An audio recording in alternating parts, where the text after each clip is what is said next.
Herkese merhaba.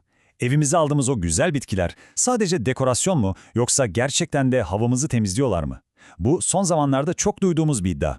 Peki işin aslı ne? Gelin bu konunun derinine inelim. Bilim ne diyor, gerçekler ne? Hep birlikte bakalım. Hazırsanız evimizdeki bu yeşil dostların dünyasına dalıyoruz. Şimdi size bir soru. Evinizin içindeki havanın gerçekten temiz olduğunu düşünüyor musunuz? Genelde aklımıza hep dışarıdaki egzoz dumanı, fabrika bacaları falan gelir, değil mi? Ama ya asıl tehlike burnumuzun dibindeyse, yani kendi evimizdeyse? İşte bu soru bütün hikayenin başlangıç noktası. Bakın şu rakama bir bakın. %80, %90. Ne anlama geliyor bu biliyor musunuz? Bu bizim yani çoğumuzun hayatını kapalı mekanlarda geçirdiği oran. Evde, ofiste, okulda.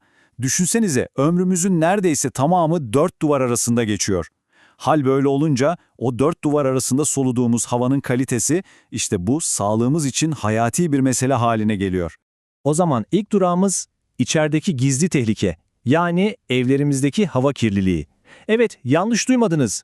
Hani o güvenli kalemiz dediğimiz evlerimiz var ya, aslında pek çok kirleticiyi kendi ellerimizle içeri sokuyor olabiliriz.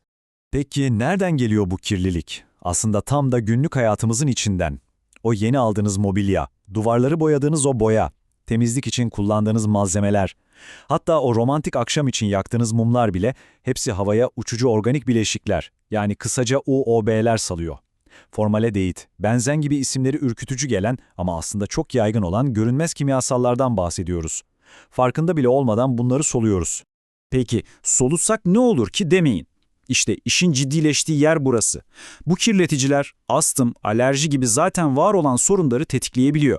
Hatta bazen kendinizi sürekli yorgun, başınız ağrır halde odaklanamazken bulursunuz ya, işte bunun adı hasta bina sendromu olabiliyor ve sebebi de tam olarak bu görünmez tehlikeler. Yani evet, konu epey ciddi. Tamam, tehlikeyi anladık. Peki çaresiz miyiz? İşte bu noktada sahneye doğanın kendisi çıkıyor. Doğanın hava filtreleri. Acaba o güzelim bitkiler bu soruna bir çözüm olabilir mi? Şimdi karşımızda havalı bir kelime var. Fitoremediyasyon. Gözünüz korkmasın, anlamı çok basit. Bu, bitkilerin havadaki, topraktaki, sudaki kirliliği emip temizlemesi demek. Yani bitkilerin doğal arıtma tesisi gibi çalışması. Ve bu işi binlerce yıldır sessiz sedasız yapıyorlar. İnanılmaz bir yetenek değil mi? Peki bu sihirli süreç nasıl işliyor? Şöyle düşünün, bitki yapraklarındaki minicik gözeneklerden yani stomalardan adeta bir nefes alıyor ve kirli havayı içine çekiyor. Sonra kendi içindeki fabrikasında yani enzimleri sayesinde bu zararlı kimyasalları parçalara ayırıyor, en sonunda da bu artıkları ya kendi bünyesinde saklıyor ya da tamamen zararsız hale getirip bırakıyor. Resmen biyolojik bir geri dönüşüm. İşte bu bitkilerle hava temizleme fikrini bir anda tüm dünyaya yayan o meşhur çalışmaya geldik. Ve işin içinde kim var dersiniz? NASA. Evet, bildiğimiz NASA. Her şey onların uzaydaki astronotlar için endişelenmesiyle başladı.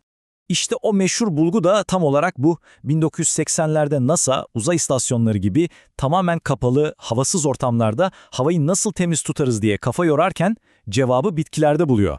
Yaptıkları deneylerde görüyorlar ki evet, ev bitkileri benzen formaldehit gibi yaygın kirleticileri yani o bahsettiğimiz UOB'leri resmen emip yok edebiliyor. Bu bütün bitkiler havayı temizler efsanesinin bilimsel başlangıç noktası oldu.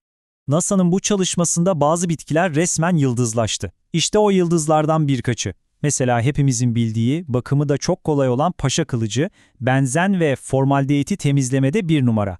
Veya o zarif barış çiçeği. O da trikloroetilen gibi daha ağır kimyasalları bile filtreleyebiliyor. Yani her bitkinin kendine özgü bir uzmanlık alanı var gibi düşünebilirsiniz. Adeta doğanın özel harekat timi gibiler. Şimdiye kadar her şey harika değil mi? Ama işte şimdi hikayenin en önemli kısmına geliyoruz. Laboratuvarda işe yarayan bu formül bizim evlerimizde, oturma odalarımızda da aynı şekilde çalışıyor mu? İşte işin püf noktası burada. NASA'nın deneyi nasıl bir yerde yapıldı? Küçücük, tamamen sızdırmaz, hava akımının sıfır olduğu bir odada. Peki bizim evlerimiz nasıl? Kocaman, sürekli penceresi açılan, kapısı çalınan, yani sürekli bir hava akışı olan yerler. Laboratuvar ortamıyla gerçek hayat arasındaki bu dağlar kadar fark, bitkilerin performansını tabii ki baştan aşağı değiştiriyor. Bu durumda akla hemen şu soru geliyor. Peki evimizdeki havada hissedilir bir fark yaratmak için kaç tane bitki lazım? 1, 2, 10, kaç tane? Ve işte biraz hayalleri yıkan cevap. Daha sonra yapılan çalışmalar şunu gösteriyor ki bir odadaki havayı temizlemek için gereken bitki sayısı epey fazla. Yani bir hava temizleme cihazının yaptığı işi yapmaları için ya da basitçe camı açıp odayı havalandırmanın etkisine ulaşabilmek için odanızı küçük bir ormana çevirmeniz gerekebilir. Yüzlerce bitkiden bahsediyoruz. Hatta hesaba katmamız gereken başka şeyler de var. Mesela bitkiler de havaya kendilerine has bazı kokuları, yani organik bileşikleri salabiliyor. Ya da toprağını çok sularsanız küf yapabilir. Bazılarımızın alerjisini tetikleyebilir. Yani madalyonun bir de bu yüzü var. Gördüğünüz gibi durum bitki hava temizlensin kadar basit değilmiş. Peki, tüm bunları duyduktan sonra ne yapacağız? Yani şimdi boş ver o zaman bitki almayalım mı diyeceğiz? Sonuç ne? Gelin şöyle bir artı eksi listesi yapalım. Artıları ne? Evet, bitkiler gerçekten de bazı zararlı kimyasalları temizleyebiliyor. Üstelik doğal ve güzel bir yöntem. Eksileri ne? Ciddi bir etki için çok ama çok fazla bitki gerekiyor. Ve en önemlisi, hiçbir zaman evi güzelce havalandırmanın yerini tutamazlar. O zaman buradan çıkarmamız gereken ana fikir şu: evimizdeki bitkilere birer hava temizleme makinesi gözüyle bakmayalım. Onlar evimizi güzelleştiren, ruhumuza iyi gelen, stresi azaltan harika dostlarımız. Ve evet, tüm bu güzelliklerin yanında bir de minik bir hava temizleme bonusu veriyorlar. Yani onlar bir alternatif değil, harika bir tamamlayıcı. Son olarak bu soruyu size sorarak bitirelim. Bütün bunları konuştuktan sonra siz ne düşünüyorsunuz? Bitkiler havayı temizleyen birer mucize mi, yoksa bize küçük ama sağlıklı bir bonus sunan harika birer dekorasyon mu? Bu sorunun cevabı size kalmış.